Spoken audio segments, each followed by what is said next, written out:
Welcome back to a brand new episode of Charm City Beat. It is a big day here at LitTube for this episode. Not only highlights one of the most awesome fucking football games I've ever seen, but it is also our first podcast. If you are listening to this actually on Spotify or SoundCloud, yes, you're listening to the first official LitTube podcast. We have broken into new uncharted waters, and we're here to stay. Let's go.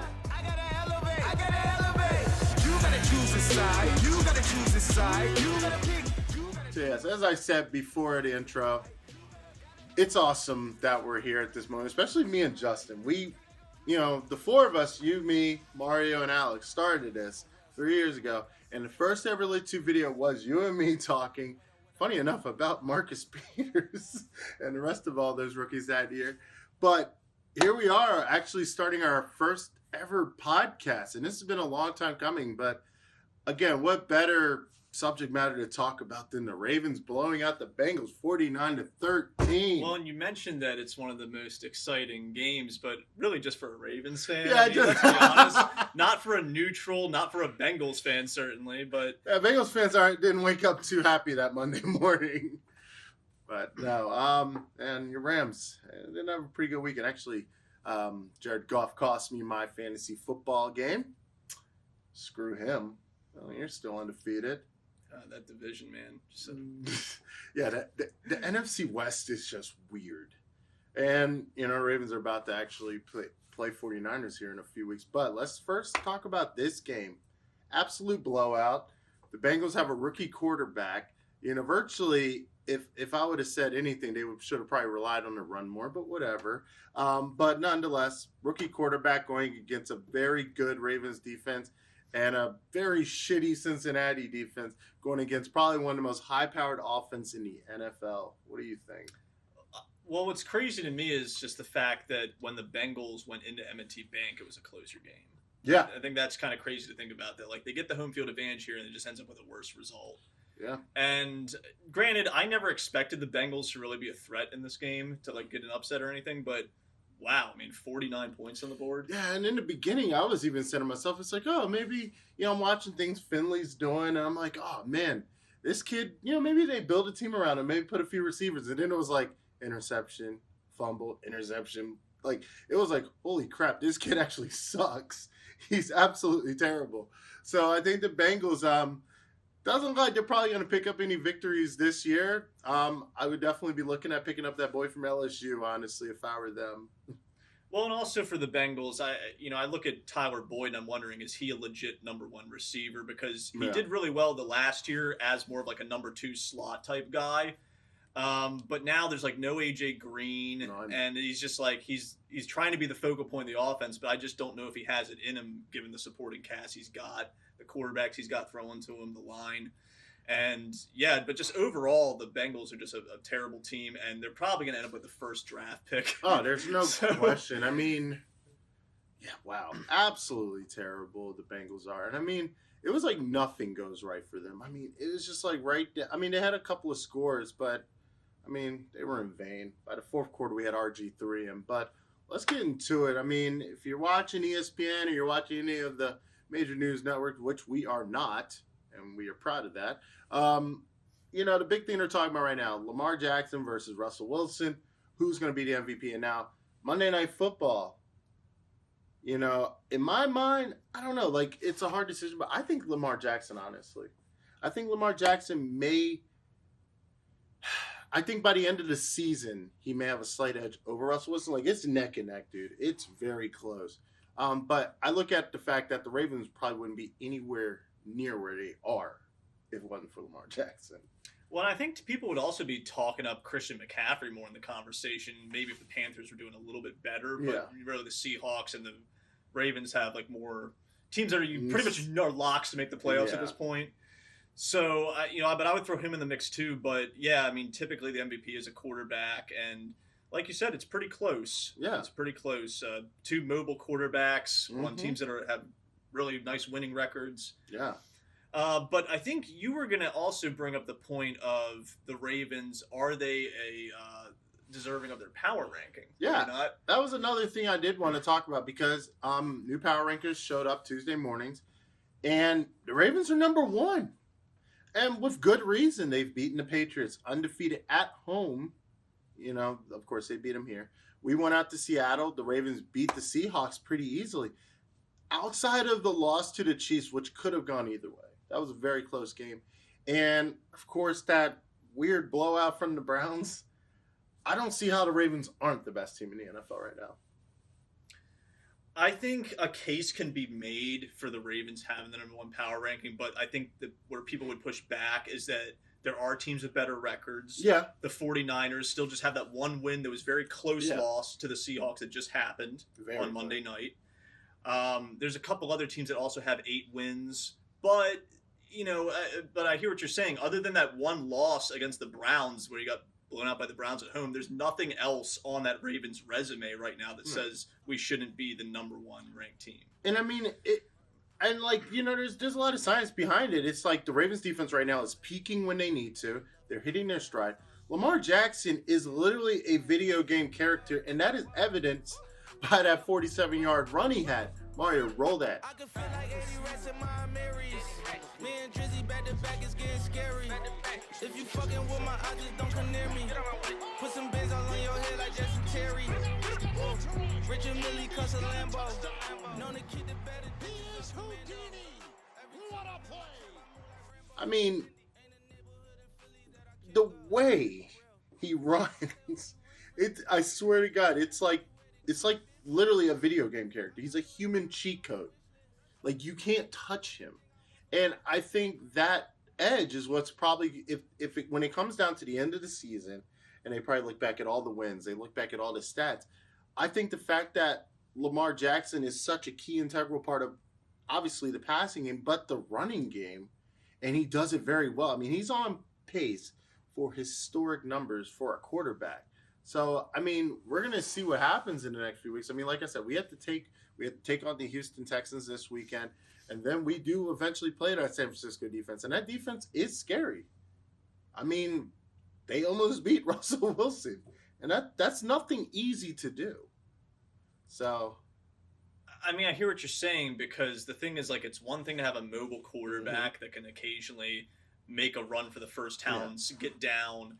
But Lamar Jackson's the type of mobile quarterback where he will put moves on you to pick up the extra yards. And you don't see that much because, number one, you don't see a lot of quarterbacks built to do that consistently. No. But he's been doing it consistently week in and week out and has not been getting hurt. Yeah. And it's really impressive. And you also think about, it's the Alfred Morris corollary. When RG3 was on the Redskins, and, Alfred Morris is not a special running back, but having that mobile quarterback there opens the running lanes. Even an average running back can look like a beast.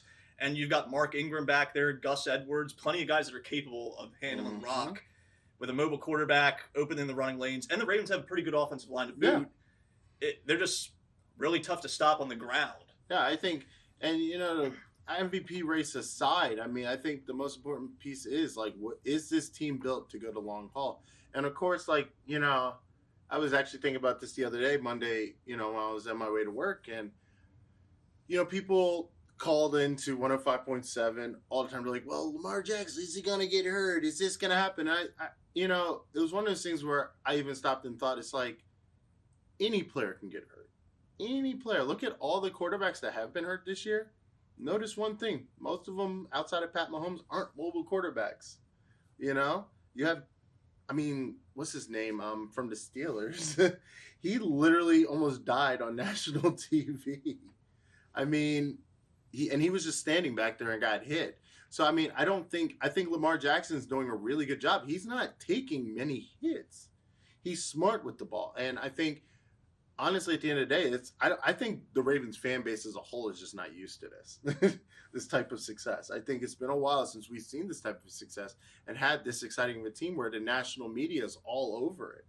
So I think we should just get in the habit of saying, of course, we don't want an injury, but just enjoy the moment.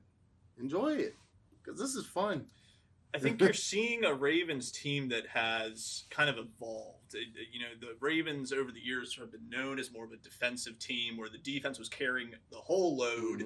And now you've seen a team where arguably the offense is better than the defense now. By far. So this is just how it's gone. Like it started with Joe Flacco. It's like, okay, we have a decent quarterback now that can win us games on offense. But now it's like Lamar Jackson. It's just like a whole different dynamic of the team. It's literally the reshaping of football. And, a sentimental moment, actually, I want to share a video. It was actually a conversation between John Harbaugh and Lamar Jackson. Mario, can you please roll that? Most quarterbacks worry about stats. What about my team, coach? You get his stuff. That's why you're a leader. That's why they love you. I love you too. That's why they love you. Yeah. That's why I love you too. I know, baby. I love the way you play too. Appreciate it. You just don't flinch. You just attack. All you do is attack. Hey, ball. That's all I know. Yep. I watched it. That's how they play. Keep me going. You know, we little kids in this country, we weren't number 8 playing quarterback for the next 20 years. I can't wait to see it when I get older, but right now I gotta get this. Right now, it's right. Hell yeah. Get it. That's right. Start with 1. I'm not crying, but he's changing the game. He's changing the way football is played, I think. I think, honestly, in the next couple of years, you're going to have to see a difference on defense, or a player like Lamar Jackson, or players that are in college that are aspiring to be in a situation like him. They're going to come out and they're going to make these offenses around these guys, and it's going to completely change the game. Defenses are going to have to change. And, now we're looking back on the old fuddy-duds like Bill Polian, who was saying that Lamar Jackson should play receiver. And it's like, dude, this isn't the 90s anymore. It's not all about getting your pocket quarterback and labeling him a franchise guy. Like, it's all about mobile quarterbacks now, dual threat, while also being, most teams have success being pass-oriented, but the Ravens have found the formula to be run-heavy and still be a productive offense. Just look at your typical prototypical quarterbacks from that draft class. Look at Sam Darnold. What the hell is he doing? Allen, what's he really done? These prototypical quarterbacks just aren't it anymore. Look at Russell Wilson. He's not your prototypical quarterback. He's a guy that likes to expand the play. Pat Mahomes, the success he has is simply because he can expand the play. And Lamar Jackson just takes it to a completely different level, playing virtually 3 positions at once. It's insane. It's crazy how fast the game is changing. And I think we are in an NFL paradigm shift. But while we could probably talk about Lamar Jackson and the offense for hours, I do want to talk a little bit about the defense. And that is probably I think, honestly, when we look back on this trade, it will cement Eric DeCosta as a genius. Marcus Peters, another pick 6. You know what? I can't talk enough about it. Mario, do what you do. It's picked off. Marcus Peters. He has nothing in front of him. There he goes. Chased by Erickson. That is a pick 6. Another touchdown. Marcus Peters. Thank you. Thank you for him. We're so grateful. Marcus Peters came onto the scene. First game, pick 6. And, people said he's a big play. He looks for the big plays. And honestly, that works. We have Jimmy Smith and, Marlon Humphrey, who are, I think, decent enough, especially Marlon Humphrey, who's surefire one of the best corners in the NFL. And Marcus Peters just floating around there, just picking the balls off out of nowhere. This is Bill. This is what Marcus Peters is known for. He is the type of corner that will get beat from time to time, but he's also a big play guy. Yeah. He has that capability of making the interception, taking it back for the house, making big plays. Like I said, he's not the best corner at just straight up covering and not allowing receptions ever, but he'll make big plays. Yeah. And when you put him in a defense that has a whole bunch of other guys that are solid, that's when I think he's going to be best. Yeah, look at it for what it is. Earl Thomas is the safety who's arguably one of the best safeties in the NFL right now. You have an okay enough defensive front. Defensive front that was so interesting that our fullback, Patrick Ricard, who actually is known to play both sides, he was in there and he got pressure on the quarterback, forced a fumble where Ty Spouser was able to recover it for a touchdown. So, he has a really good support cast where he does just enough to contribute. And, it's been great. Our defense has been scoring significantly. And, I remember I was actually talking to Jordan, who isn't on the table, as you can see. We were talking about that. would the defense be as good? Would the Ravens be as good as it was if the defense wasn't scoring as much as it was? And I say I don't know, because when you talk about the defense scoring, that's a momentum shift. So you already have a beaten, distraught team on defense now, where Lamar Jackson can run all over you. So honestly, it is probably true. The Ravens probably wouldn't be where they are if the defense hadn't stepped up, because after that Browns game, if that defense was still playing, we wouldn't be here. You wouldn't be talking about how explosive this team was. You'd be talking about how Lamar Jackson is doing just enough to barely win his games, because the defense would be letting the other team score too much. And that's what was going on early season. So again, big credit to the defense of all of this, of the team, because they're the ones, picking up where they need to. And I think if we can ride that defense, the offense can stay healthy. Sky's the limit, dude. As long as Lamar Jackson stays healthy. Oh God, here we go.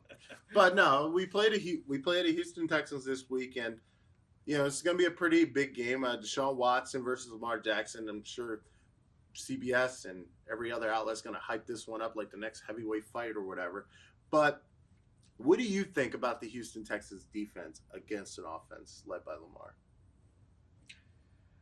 Well, I honestly, the way I see this game playing out is that it's going to be, and I could be totally wrong, but I think it's going to be more, it's one of those typical M&T Bank games where it's going to be a little more defensive than perhaps some people expect. Yeah. I think it does have the potential to be a close game, but I think it's going to be on the lower scoring side. I think that Deshaun Watson could end up struggling in this one. Yeah. But, I mean, it's an interesting matchup because, like you said, it's two mobile quarterbacks, two teams that I feel like aren't built that totally differently. Not at all. So it's an interesting matchup. Obviously, you like the Ravens being at home here. So I do think the Ravens will come out with the win, but I see it being on the lower scoring side. I see Deshaun Watson not doing much in this one. Yeah, I think this is definitely going to be probably one of the more slower games from the Ravens. I think they're going to have to rely, at least in my opinion, that they're going to have to control the clock. I think as long as they can control the clock, keep Deshaun Watson off the field, I think it's going to be a great game. That Texans defense isn't, a cakewalk. They're good. And the Ravens defense is going to need to be just as good on the other side, because if Houston can get a running game going, which I think is the weak spot in the Ravens defense, that run defense, I think we could have a very, very close game, honestly. Well, and I think that the Ravens are set up on offense to beat the Texans defense from the perspective of the best thing about the Texans defense has historically been their pass rush, having Watt, Clowney, some of these other guys get after the quarterback. But I think you have to remember, since Jackson likes to run a lot and they like to hand off the ball a lot, I think that kind of silences that part of the defense a bit. I think you're right. And you know what? Again, I don't care how you do it, just win. I think Lamar Jackson feels the same way, and you know what? That's why he's the recipient of the game ball this week. Let's take a look at his stats. 15 for 17, 223 yards for 3 touchdowns through the air, 7 rushes for 65 yards and a touchdown, including that 47-yard burner where he was labeled Houdini. I feel like week to week we give Lamar Jackson that game ball, and I mean, if you look at it from the point of view of the team, who's more valuable? Obviously Lamar Jackson. So, hey, well-deserving. But that does it for our show. And again, like we said at the beginning, if you are listening to this on Spotify or SoundCloud or Apple, wherever you get your podcast from, thank you. This is our first one of many to come.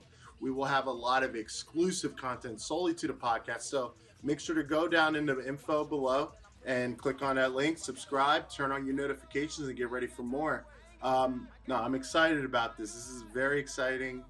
Please don't forget to like and subscribe, and stay tuned for so much more.